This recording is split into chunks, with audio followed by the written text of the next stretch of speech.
let's finally get to this Antifa story, because it is truly one that, I mean, I love this. I love this so much. Now, I saw this U-Haul video literally like minutes after it was first posted yesterday. And I immediately tweeted out, folks, take a look at this video. Look at what people are saying about it. This is going to be the complete conservative story, the complete right-wing take for the entire reaction to the Breonna Taylor aftermath, the entire aftermath of that case. And the fact that literally a single cop got charged with something out of the 3 police who could have been indicted. And the cop wasn't even charged with anything related to Breonna Taylor's death. Nope. A wall is more important than Breonna Taylor's life, apparently. Right.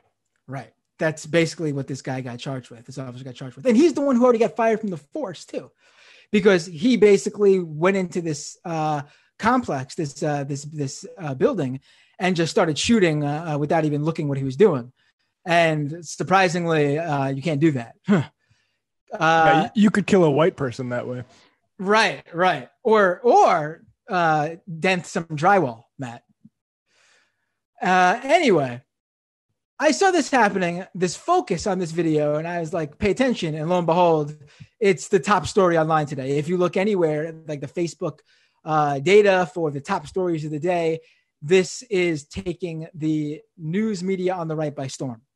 A U-Haul was caught on video with supplies for protesters, folks. Let's play that video so we can look at this.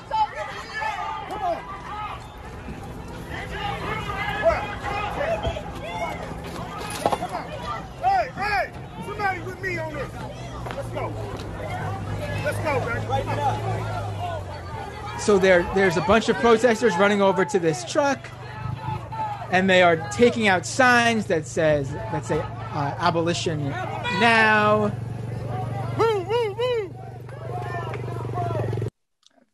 And that's the extent of it. And there's another clip, I don't know if we have it, that basically shows a woman in this U-Haul box truck throwing fabric masks to the protesters from inside the truck. And I think there was some water bottles too, things like that. And deadly weapons. Right, deadly weapons. There were some shields too, like shields with art on them. You know, the type of shields that you would use to protect yourselves from the sort of projectiles police shoot at protesters, whether it be tear gas canisters or rubber bullets. Not really the things where you would be attacking someone with, the things that would protect you from the authorities attacking you. But the right, we have some of these reactions on Twitter. The right completely could not contain themselves on this. They think this is some big story. They think this is an unveiling. Like this video caught something that was diabolical and was happening behind the scenes, and that Antifa and Black Lives Matter are like pissing their pants because their big secret is out. I mean, it's just, Laura Ingraham retweets the video and says, "Who paid for the U-Haul?" Folks, Jamie, I think you did the math on this one. Can you, I know you had to run these numbers and you really had to throw them in the old Google Sheets machine and do some formulaic calculations on this one. Can you tell me how much does renting a box truck from U-Haul cost? All right. So I crunched the numbers. I went to the U-Haul site. I looked up a comparable box truck to this, and I put in my zip code. And you had to go to like a Swiss bank too to find this out, right? Like a special you had to go to Switzerland to find out this big purchase. Yeah, right. Because U-Haul doesn't post the numbers. You had to actually look into the expenses of these organizations themselves because you couldn't trace it from U-Haul directly. Yeah. So I called in someone from the accounting department, and I said, "Hey, Bob, how much did we spend on that Antifa U-Haul?" And apparently it costs about $19.99 plus $1.99 per mile plus I think there's some insurance that we had to buy, some gas, there's always hidden fees, but basically you could rent a U-Haul for a day for maybe like $50. Wait, hold on. You said 1999. So I assumed I was thinking the numbers. I was thinking, one followed by 3 nines. I was assuming this was a $1,999 rental. That's not the case, is what you're saying. No. It's actually a pretty good deal, as it turns out. That's why we do it. Wow. And I mean, geez, $50 is really pushing the Antifa budget. To be fair, it is. But right. I mean, I feel like... Right. And the art supplies, I assume, must cost tens of thousands of dollars. I mean, there were some canvases I saw and paint. I mean, what could paint cost? It must be at least a couple $1,000s, right? They certainly cost tens of dollars at least. Right. I mean, it's not nothing, but who is funding this? Even, I'm going to guess I'm not going to say, sorry. Right. Well, I want people to understand, though, what happened here, because the woman who rented the actual boxcar truck from a U-Haul, she was doxxed by the right pretty quickly. And she works for a organization called the Bail Project, which basically helps raise money to bail people out. And they basically, people on the right, then were able to use this to basically keep their usual conspiracies running, which is that if you look at apparently who helps fund the Bail Project, it's one of its funders is a George Soros organization. So they basically took this as George Soros dropped into this woman's Venmo $50 so she could afford to rent out this U-Haul truck. And clearly his fingerprints are all over this. It is really stunning, the reaches that these guys go through. It's just unbelievable. And there's not just this thing where it's just randos on the right. I mean, I read a quote from Laura Ingraham, but you may be saying, oh, it's just her Twitter account. Maybe she feels more free to just share her opinion and she could get more conspiratorial and crazy and racist and ridiculous on there. But here's Fox News this morning. Good morning. So what is your reaction to all of this? And you probably saw the video of the U-Haul truck being unloaded with shields and riot gear and anti-police signs. There's the video right there. Looks like this was coordinated, this particular protest. More than coordinated. I mean, you have a U-Haul ready to go before the announcement, handing out shields. It's planned. Here we go. Compton, California, where someone walks up and shoots 2 police officers, sheriffs sitting in a car. Now this. Is this what AOC meant when she asked everybody to be radicalized at this moment instead of trying to reunite this nation? This is very concerning to me, not just here but throughout the nation. What is going on from Portland, Chicago to New York and now in Louisville, that these are planned, orchestrated events, that people cannot be safe and secure in their own streets? Yeah. I mean, well, first of all, what's going on? I'll tell you what's going on. I guess if you haven't paid attention for the past, I don't know, couple of years, but at the very least, in the current situation we're seeing in the past couple of months, Black people are getting murdered by the police and the police are getting away with it. That's what's going on. And then, these are organized. That's what protest is. Protest is organized. I mean, do you guys think that when your base rallies in front of the local government buildings in whatever cities they rally in front of to protest wearing masks or to hold up pro-Trump signs, you don't think they got online beforehand and said, hey, let's all meet here at this time and boom, bada bing, we have a protest going on? I mean, yeah, that's how you organize things so that they happen.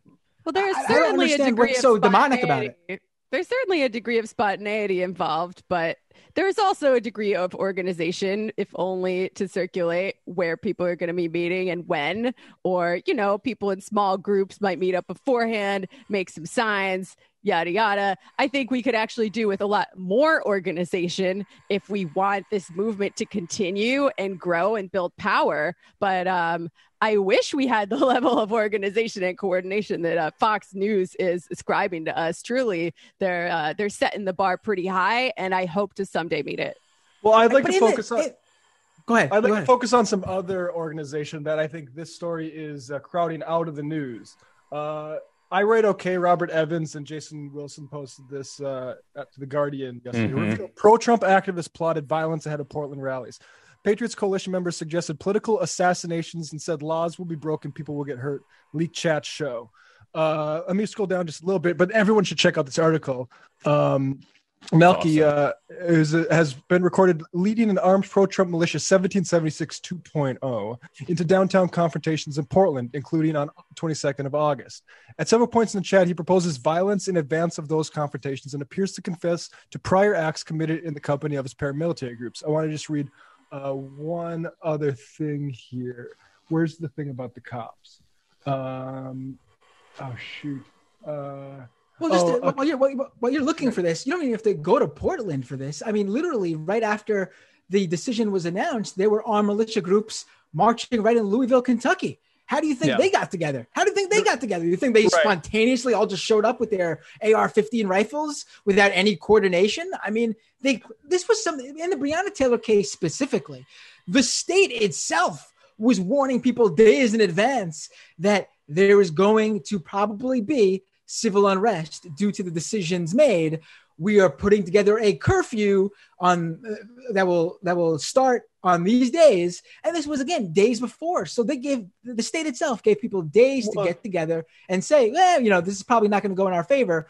We should protest. Right. So speaking of, complicity of the state officials, my group said, this is quoting Melky, my group 1776 2.0 has been fighting Antifa in Seattle, Portland for months. This won't be a simple fist fight. People will get shot, stabbed, and beat.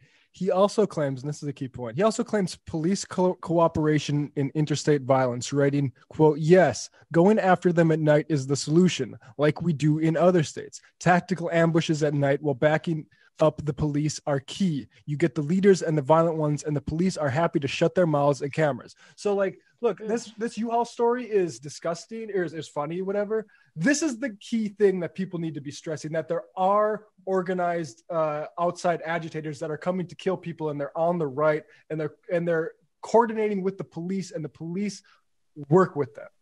Mm-hmm. Absolutely. And of course, when when these outside agitators on the right come into these places and then actually do something like, I don't know, shoot 3 people, killing 2 of them, the right then puts them on a pedestal and calls them heroes, like Kyle Rittenhouse. Mm-hmm. Yep. Yeah. I mean, I think it's important to note, first of all, on the one hand, that the right-wing militia groups, for them, violence is the norm. These quotes that you've been reading, Matt, this is how they all talk. This is how they all think. They show up with guns. They show up with the pure intention of hurting people. Whereas on the left side of things, I would say serious violence against human beings is the exception to the rule. And that is a good thing. I think it's good that the left takes violence much more seriously than the right does. I think that speaks to our basic humanitarian principles. On the other hand, you have to look at any left-wing violence that does occur within the proper framework, which is to say, it's not like the left is introducing violence into a situation that was previously non-violent. You have to look at all of the violence that's been happening already, all of the violence of not only the police killings, obviously, the violence of the system, just the utter brutality of kicking people out on the streets who have no way to eat, no way to live. If you look at all of the violence in context, the small amount of violence, and I do not consider violence against property to be violence, by the way. That's not the same thing. It looks a little different. Yeah. I mean, I'm trying to couch this. The thing is there's a point where I could be convinced to care about, rioting and things like that. And that's once these police murder problem is solved. And right. Like once we solve that stuff, then you know what? I'll start listening to those I would say objectively lesser issues. I mean, you don't have to even listen to those issues after we solve the police murdering problem, because guess what? Solving that problem solves the rioting problem too. Surprise, surprise. I mean, Kill that's two birds with one stone, the right? You want to stop Yeah. the riots? Stop police from killing people. Yeah. Antifa, again, is anti-fascist, right? It is not an aggressive force. They're not out there taking ground. They are purely a reaction to the fascism that exists already and the fascists that show up. We need to keep fascists from organizing. And yeah, that is a political limitation of Antifa, because ultimately, we're going to have to say not just what we don't want, but what do we want? We're going to have to build a new world to advance to from the old, but they certainly serve a purpose. And it's not what these guys are saying. I mean, I think this demonstrates once and for all that the left is not the one introducing violence and firearms into this situation. It's clearly coming from these outside edges. Mm-hmm. Also, not to play into their framing of things, this U-Haul video they're all going crazy over, there's no proof of rioting anywhere in there. That's just protest. Like they're trying to call every single sort of First Amendment right that the left is partaking in as they're painting with a broad brush and calling it all rioting. Like, we have to see what's going on here. Like, when they saw this U-Haul video, they were all tagging U-Haul, saying you're complicit in this. You support this left-wing terrorism. You can rent a U-Haul truck to transport your artwork, your signs, your water bottles, your fabric masks. It's not a crime. There's nothing wrong with doing that. U-Haul will let you do that. I do find it telling that this is the most damning footage they could find, though, right? People transporting that's the thing. That's why they try to, and maybe some shields for self-defense. But they don't believe that protesters have a right to self-defense. They believe that the cops have a right to self-defense. And by self-defense, they mean open, violent aggression towards anybody who they don't like, anyone who challenges their power. But the protesters are not, it's not just that we're not allowed to do anything back to them. We're not allowed to defend ourselves.